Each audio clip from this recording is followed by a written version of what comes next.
Vamos iniciar nossa aula, pessoal. Uma boa tarde a vocês. Nossa aula de geografia. O assunto da nossa aula de hoje é o urbano, o rural e a economia brasileira. A gente vai falar um pouquinho sobre os diferentes tipos de regiões do nosso país, reconhecer o espaço geográfico brasileiro, né, pessoal? As características do espaço rural e do urbano brasileiro. Sabemos, pessoal, que no nosso país existem vários espaços rurais. O que são isso? São propriedades em meios rurais que produzem apenas para o seu sustento. O que é isso? São conhecidas a agricultura familiar, que é o que a gente conhece na nossa região, que é a produção de milho, feijão, roça, apenas para o seu consumo.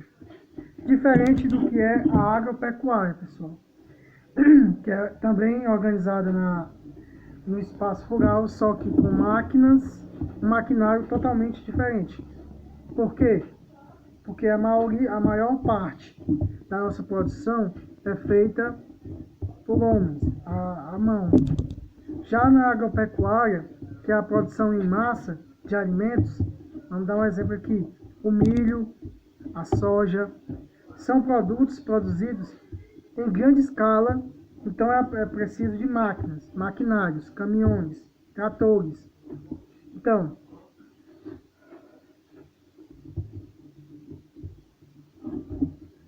muitas dessas propriedades, pessoal, estão voltadas para a produção de gêneros destinados ao comércio externo ou à indústria, como eu estava falando, que é o milho, a soja, o feijão.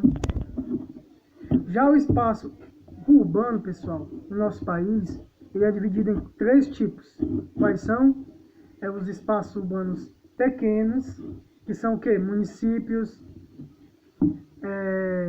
espaços urbanos médios, que são as grandes cidades, vamos dar um exemplo aqui, Fortaleza, e há aquelas grandes, que são como São Paulo, Rio de Janeiro, que são cidades que englobam vários municípios dentro dela. Então, embora o espaço rural e o espaço urbano apresentem características bem distintas, existe uma intensa ligação entre elas, como estudaremos a seguir. Então, pessoal, existe uma interdependência entre o rural e o urbano. Por quê e o que é isso? As atividades econômicas realizadas, tanto no meio urbano como no meio rural, eles têm uma dependência entre si. Por quê? Porque o que é produzido no rural, vamos dar um exemplo aqui, os alimentos como o feijão, o milho, são enviados para a parte urbana, para as indústrias, que lá produzem e modificam o produto, embalam, trituram, fazem outros alimentos com ela. Vamos dar um exemplo que o milho faz o cuscuz, a farinha de milho, que é conhecida, né? O que isso acontece? Quando a fábrica produz, é mandado novamente para onde? O meio rural, que é os alimentos comprados. Então, existe uma dependência. Se não existir o rural, não há produzidos alimentos. Se não existir o urbano, não são desenvolvidos para a compra desses produtos. Então, essa é a dependência. Se um não produzir, o outro não vende. Então, sempre essa dependência. Vou ler mais um pouquinho aqui. A interdependência entre o espaço rural e o espaço urbano ocorre em relação às atividades econômicas, mas também em relação às pessoas que vivem em cada um desses espaços. Isso porque muitos moradores do campo trabalham nas cidades, por exemplo, o comércio e vice-versa. Ou seja, também existem habitantes das cidades que exercem atividades no campo, como veterinários e agrônomos. Então, pessoal, como eu li aqui, nem só a alimentação, pessoal, nem só a alimentação existe essa interdependência. Essa interdependência também existe na relação pessoal. Por quê?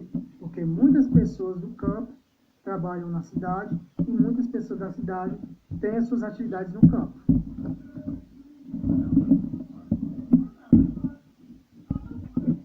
Pessoal, agora a gente vai falar sobre agropecuária. O que é agropecuária? Agropecuária é a junção da agricultura e da pecuária, que é a criação de animais. Então, no Brasil também existe uma grande evolução nessa relação. Por quê? Vou dar aqui um dado: 280 milhões de hectares do território brasileiro são ocupados pela agropecuária. Historicamente, a agropecuária influenciou grande parte da ocupação dos povos do território brasileiro. Por quê? Não sei se vocês se lembram, mas eu já falei para vocês que a nossa região, na região Nordeste, foi inicialmente ocupada por conta da pecuária. Eles traziam muito gado para a nossa região e foi assim que iniciou a povoação da nossa região. Então, muito do que foi povoado no Brasil foi graças a essa pecuária.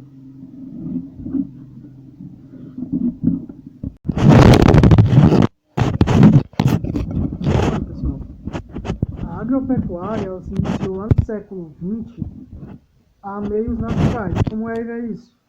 À mão. Objetos, enxada, foice. Só lá em 1970, pessoal, que a prática da agropecuária se modernizou. Com o quê? Com tratores e outras máquinas. O Brasil usa de termos, pessoal. Agora a gente vai falar um pouquinho sobre contraste no campo brasileiro. Sabemos que no nosso território existe muita diferença até no modo de tratar a terra. Eu vou aqui postar agora a imagem, as duas imagens para vocês verem a diferença. A primeira imagem é um trator puxando, arando a terra, né? E a segunda foto, que é essa agora, é um homem com burro, burro aradando também, né? Isso ocorre, pessoal, principalmente por conta da desigualdade social e econômica. Enquanto a agropecuária, que tem esse grande desenvolvimento e condições financeiras, fazem com máquinas. Já a agricultura familiar, ela, como não tem essa estrutura física e nem monetária, o capital, né, fazem com animais. Pessoal, para finalizar, a gente vai falar um pouquinho sobre a estrutura fundiária do Brasil, que ela é muito desigual. Atualmente, a concentração fundiária no país é intensificada pelas situações econômicas de vários pequenos proprietários rurais. Em geral, os agricultores acabam sendo forçados a vender suas terras a grandes propriedades rurais ou entregá-las aos bancos. O que é isso, pessoal? Estrutura fundiária, o que é? É a forma com que as propriedades rurais estão organizadas ou distribuídas. O que é isso? Hoje, no Brasil, a maioria da terra está na mão de poucas pessoas. Então, essa é a desigualdade. Existem muitas pessoas que não têm terra, pouca terra ou terra nenhuma, e muito poucas pessoas que dominam todas as terras. Essa é a estrutura fundiária. Pessoal, vocês vão fazer da página 44 à página 53. Façam a leitura e eu irei postar a atividade aqui embaixo.